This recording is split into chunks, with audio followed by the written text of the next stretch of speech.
ngomong itu, dia kayak ditarik mundur gitu, ditarik mundur sampai ke seberang jembatan itu, dan dari seberang itu gue ngeliat kayak ada tangan narik dia ke bawah, tangan megang pundaknya, dan tapi posisinya itu gini, dia nutupin baju yang udah hancur-hancur itu, dia nutupin ketelanjangan dia, ditarik kecebur ke belakang.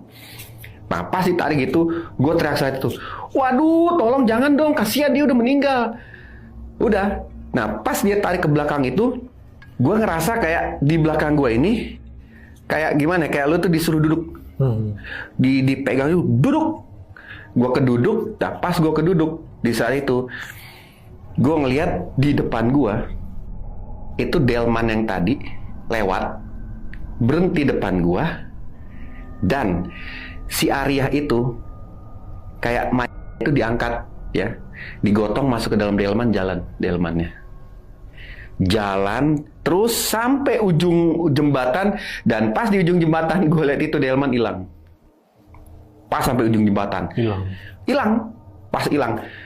Di saat itu gue langsung mikir, ya ampun, kayak pikiran tuh gini ya, dia yang ada di sini. Dan setelah delman itu hilang, gue sempat doa gini, Tuhan, apa ini yang disebut urban legend itu si manis jembatan Ancol? Karena dulu yang gue pernah dengar dulu itu cuma di film, tapi gue nggak tahu realnya. Karena zaman itu kan ya namanya handphone belum ada, warnet mungkin masih agak jarang. Jadi gue cuma dengar melalui cerita orang, bahkan cuma dari film. Tapi yang real yang gue lihat ini, dia sebut namanya beda, tapi dia bilang dialah yang si manis ini saat ini.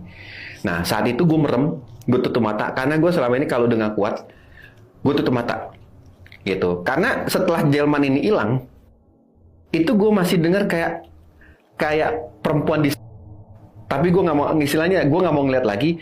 Dan sepanjang itu bukan bau bunga ya, bau darah, lebih ada amis. Jadi gue tutup mata, gue diem, tapi gue sempet doain dia dalam hati gue. Entah berapa lama gue berdoa, karena gue istilahnya gini, gue nggak mau ngeliat. Cukup yang gue lihat tadi emang cukup kejam, sadis banget, pembunuh itu sadis banget. Tiba-tiba ada yang ngorek, dari sampai ada yang ngorek gitu. Pas gue buka mata, itu kondisi jalan udah rame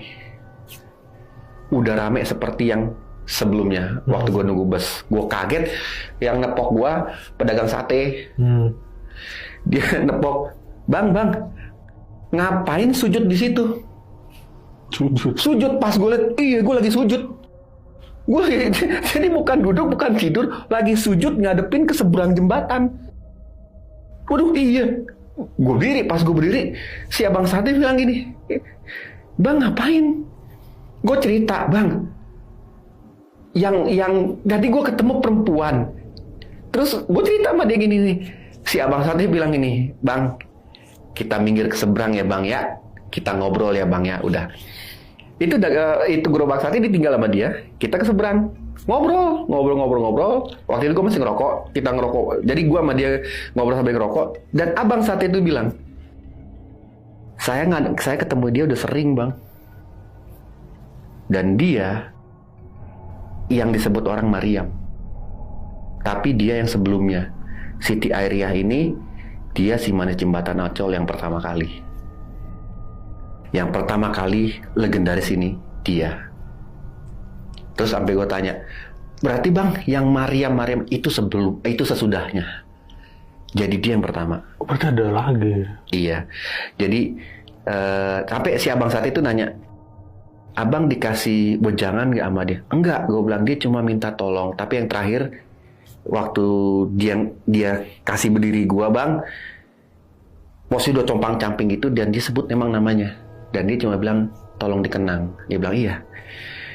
Dan menurut abang sate ini, menurut dia saat itu jenazahnya nggak pernah ditemukan, si Siti Airyah ini. Beda sama si Mariam. Kalau Mariam pernah ditemukan, tapi kalau si Siti Airyah ini, karena dulu kan kejadian masih zaman penjajahan Belanda ya, itu nggak ditemukan. entah dimakan buaya